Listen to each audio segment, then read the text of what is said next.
So we're getting real about those sneaky expenses that quietly nibble away at our cash. We're talking about the little money munchers that might be costing you more than you realize. Stick with us as we shine a light on these under-the-radar financial traps, aiming to make you more money savvy and to give you the tools to take charge of your financial game. Stay tuned.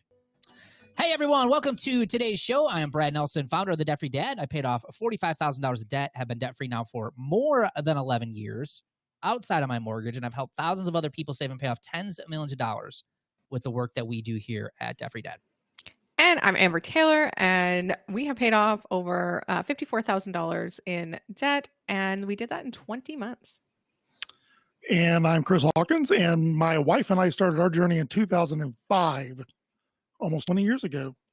And from 2005 to 2008, we paid off just under $100,000 in debt, and we've been debt-free now except for our mortgage ever since 2008. And I'm Katie Hatfield, and I am still working on paying off all of my debt. I have paid off over $153,000 in debt in 5.5 years on a single income. And I'm Ryan, and I've paid off about $160,000 over 8 years, and I will have been debt-free, I think, coming up on almost 4 years outside my mortgage. Now, guys, after listening to the episode today, if you want to take this a step further and you'd like to get better results with your finances in as little as 30 to 60 days, we'll be sharing details about how you can do that a little bit later on in the show. So, guys, today we are talking all about common expenses that you are quite possibly wasting money on. So out of the gate, guys, is there anything that you just want to get off your chest that, you know, when we started talking about this topic, I mentioned, hey, what were you guys wasting money on? Or maybe even today, what you're still maybe wasting some money on? Because a lot of people think just because maybe you're debt free or you do a budget means you're just absolutely perfect with some of this stuff, but there is still a human side to this where at times you mess up. So it's time to take the skeletons out of the closet, guys. Let's talk about it. I still waste money on lottery. Yes, I knew you were going to bring that one up. It's entertainment, but I still... And my husband will go into the gas station and buy a drink all the time. Paul, really? All the time. Yep. Wow. Did he keep doing that even while getting out of debt? I think he stopped or slowed it down, but he went back to it now that he's like, oh, I have the money. Now I got money. Now I go to the convenience store and pay more. But it's a 2 for. He doesn't just buy one. He buys the 2 for $5 or whatever it is. I was buying bottled water, and I'm like, wait a minute. There's water that comes out of my sink. And it actually tastes good. Like, some people would argue that. And I'm like, it just needs to be cold. Well, now, to be fair, some water out of the sink tastes like sewer. Yes, when I lived in Florida, definitely, but not here. And it might be worth it to buy bottled water in that case. But you know, a lot of your places, and unless you rent, you may not be able to do this. But you know, you could easily do like a filter, just a filter right on your water tap too. So you just put a Brita in your fridge. Or you could do that too. Yeah, but then I have to remember to change the filter, and the filter costs money and all of the things. That is true. And you got to remember to fill up the pitcher. Yes. Right?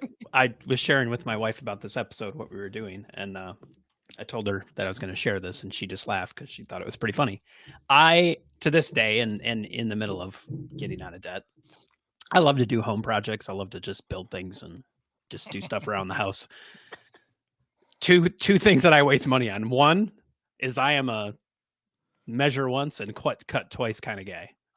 I remember building a picnic table with my dad years ago, and my dad is a very thorough thought person. He likes to think it through, and I just start sawing, and he's like, "What are you doing?" I'm like, "I'm building a picnic table." So I definitely waste money buying extra stuff I do because I screw stuff up. But the other thing, and this is really bad, and maybe this is an issue I got to go to the doctor about, but I think I have like 5 tape measures and 4 levels, and like I have a lot of crap because when I build stuff, like I'm like, where did I put the tape measure? But I have 5 of them now, so if I'm building something, I always find one. But literally to this day, like I can't tell you probably the hundreds or thousands of dollars that I've spent over the years in like that kind of stupid stuff. Oh, yeah. I feel like that's pretty common. Oh yeah. I was about to say that's me, right, Ryan? You can come hang out with me. I buy tools. In fact, in my garage right now, I've got tools that I bought for Christmas that I still haven't even gotten out of the box yet. Why? Because I'm going to use them one of these days. So this was a difficult one, Brad, when you said, ways that you waste money. I don't think I waste money, even though technically I kind of do. It doesn't feel that way. I like how you just justified it in that whole sentence. Well, yes, I did justify it in my head. It's sort of like this, Brad. You can relate to this. When you start budgeting and you have an emergency fund and you start getting traction, emergencies still happen. But a lot of times you just take care of them out of your budget and you don't even dip into your emergency fund, right? Yeah, for sure. And it becomes it's like a speed bump. You don't define those as emergencies anymore. Even though 10 years ago I might have defined them as an emergency. Now it's like, oh, I need to get new tires on the car. I've got money for that. So when I waste money, it doesn't seem like I'm wasting money. I hope that makes sense. It's called stupid money. That's what we call it. Yeah. I still to this day, I mean, we budget stupid money. I have my own stupid money and my wife has her money. She doesn't call it stupid. I think it's stupid because I don't like the stuff she spends it on. And she doesn't like the stuff I spend it on. So it's just, but it's our money and we can just do whatever we want with. And so like, I would kind of agree with you, Chris. And that's the fact that like, to some people it might be considered a waste, but it's just money we budget. And like, yeah, I buy dumb stuff with it, but we're doing all the other right things now. But back in the day, when I was doing stupid stuff with my money, then I would say I was wasting it because I wasn't doing the right things with my money. I was just like buying stupid things and then being like, oh my gosh, we don't have enough money for gas in the car. That's being wasteful, where now it's just kind of flipped. But to this day also, like going out to eat still for me is still a crutch. I mean, we're still guilty of every once in a while. We'll go to maybe more than once in a while. We go grocery shop and get home. I don't want to cook tonight. Some would call that a waste. And I think we do waste money when it comes to that. Food waste is something we really still aren't great at. Well, that's what I was going to say is food waste is huge. I think if you go to savethefood.com, I think their statistic, I don't know if they've updated recently, but it's been on there for a while. I think upwards of 40% of all food that is produced in the United States gets thrown away, which is crazy. Like when I buy vegetables and I put them in the hospice drawer on the bottom of my fridge. I can totally relate to that. After, being a single parent now and having to cook for my kids, because I too have been eating out a lot more this past year just because convenience and I don't have time a lot. But I do the same thing. I will, with good intentions, buy the produce and buy the stuff. You open up that drawer and that stuff dead. My problem was always not really going out to eat. I was always like, I don't go out to eat. I don't drink coffee, so I don't stop at Starbucks. I don't do any of this, but I did wander the aisles of Target, and that is always dangerous. Well, let's go through this list real quick of these are pretty common ones that people tend to forget about. We often say get out of debt, but what people will do is they'll total up their debt, but they'll never really look at how much interest they're paying on their debt on a monthly basis. So one thing to easily forget about is obviously if you have credit cards is you don't pay attention to how much interest that is building month after month because you're only making minimum payments. So look at that. If you're in debt, really look at how much is it costing you to have that debt. It is easy to ignore it, but most people on their debt are spending thousands of dollars a year on just the maintenance of that debt and having the interest on it. So make sure you're checking those things out. Bank fees, ATM fees, and overdraft fees. This is a big one. I am a big fan of using banks for free as you possibly can. But this is one that often gets missed. A $2 fee here, a $5 fee there. You're using ATMs that are maybe out of your network. You may not be doing your budget. You may not be paying attention to your bank account.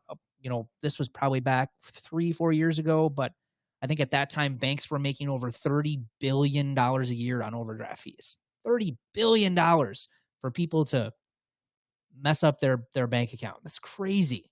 So those are ones to definitely check out. You guys ever have issues with those three? Bank fees, overdraft fees? Queen of overdraft fees. Yes, I always. And I did actually track how much interest I paid in 2022. It looks like I paid over $5,000 just in interest. That's a vacation. That's like 2 vacations. That's a lot of vacations. Yeah. So 2 other ones that kind of fit together that people constantly waste money on is, number one, not paying cash. They rely more on even maybe sometimes a debit card or credit cards. And as we've shared on the show multiple times over and over again, so many studies out there that show that you're going to spend a lot more money using, say, a plastic or even cardless pay options versus using cash. So make sure you're watching those things. A big one that often people miss is payment plans versus paying in full. This is really good for getting yourself out of debt when you start taking advantage of things like sinking funds.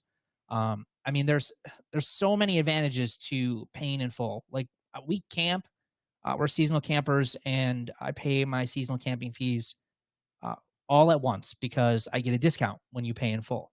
When my son was in Taekwondo, we would get a discount because we paid in full. My insurance premiums, I pay once a year. I do it that way because when I pay in full for the year, I get a discount on top of it.